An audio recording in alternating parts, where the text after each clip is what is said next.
All right, get this. A teenager gets struck by lightning, he's clinically dead for a whole 30 minutes, and then he comes back. Now, obviously, the first thing everyone wants to know is, so what was heaven like? But his answer? It's something nobody, and I mean nobody, saw coming. He says he actually chose to go to hell. Yeah, that's a direct quote from the kid, Evan. And right away, you gotta ask the most obvious question in the world, right?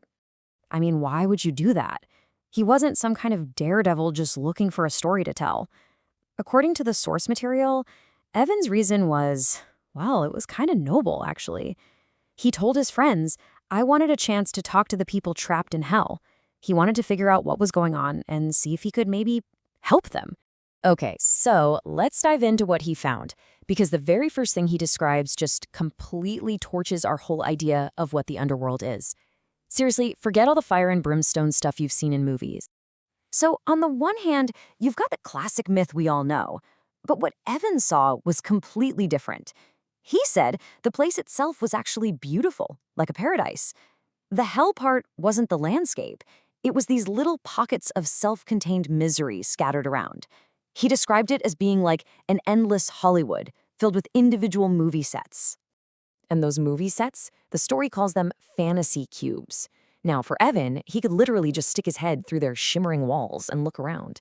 But for the souls inside, those walls felt 100% real. They were prisoners in a jail they had built for themselves. And that right there leads to the next huge puzzle. I mean, if the prison is just an illusion, if there are no real locks or chains, why doesn't everybody just, walk out? This is the absolute key to the whole thing.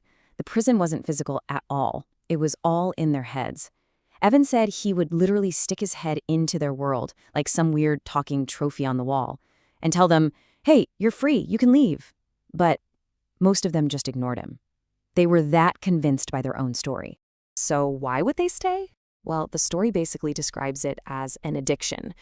Think of it like being trapped in a toxic doom-scrolling session or binge-watching a show that just makes you feel awful but you can't hit stop.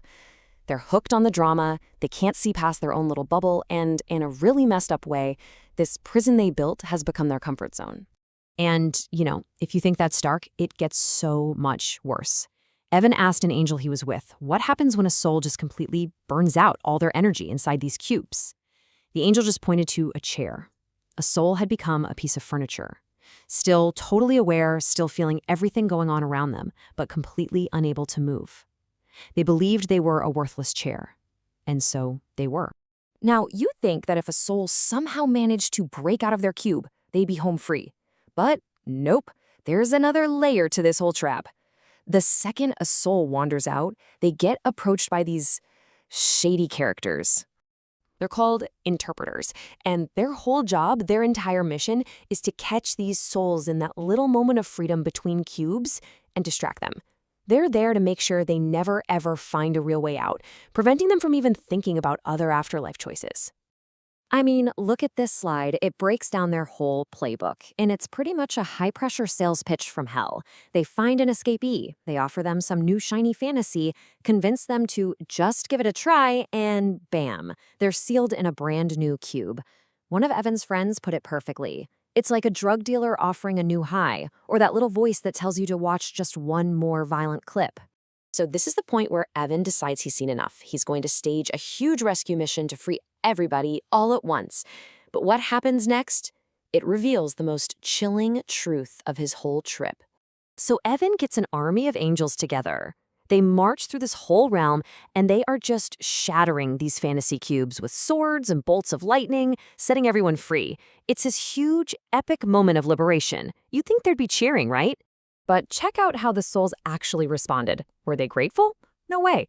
Evan tried to give them a talk, explain their options, but most of them were just bored or straight up angry. They wanted revenge on him for wrecking what they called their fantasy playpens. Some even started demanding more energy so they could get back to their twisted games.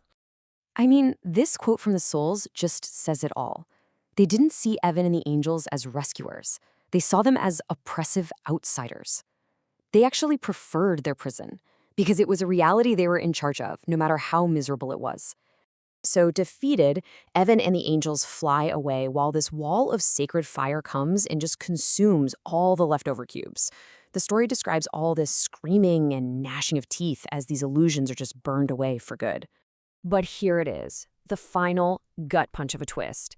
As he's leaving, Evan looks back and he sees new, dark fantasy cubes already being sketched out in the void.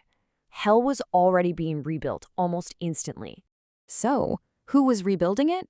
That's the whole point. Evan realized it was being built by us, by the living. People on Earth right now are creating their own future prisons with every negative thought, every toxic addiction, every false belief they hold on to.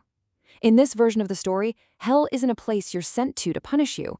It's a reality you are actively building for yourself every single day. And that really just leaves us with one final, powerful question to think about.